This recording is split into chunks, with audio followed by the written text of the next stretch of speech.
ډوور د هغه خلکو دپاره مشهوره سیمه ده چې برطانیې ته قاچاقي راځي.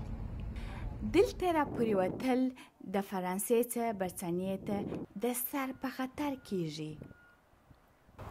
د برطانیې او د فرانس در مابین دغه د اوبو پوله ده.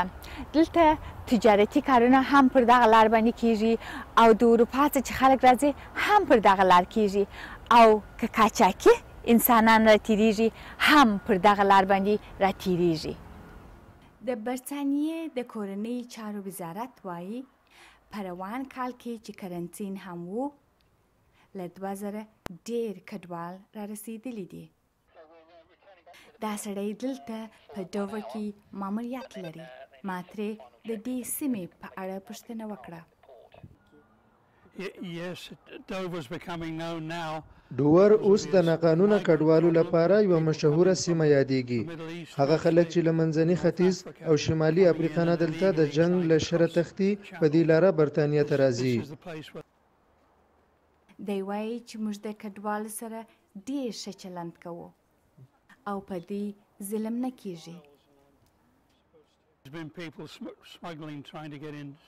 هر وخت قاچاقبرو دا لار کارولي برطانیې ته چې دا خلک راورسیږي مونږ یې چیرې بل ځای ته نه لیږو.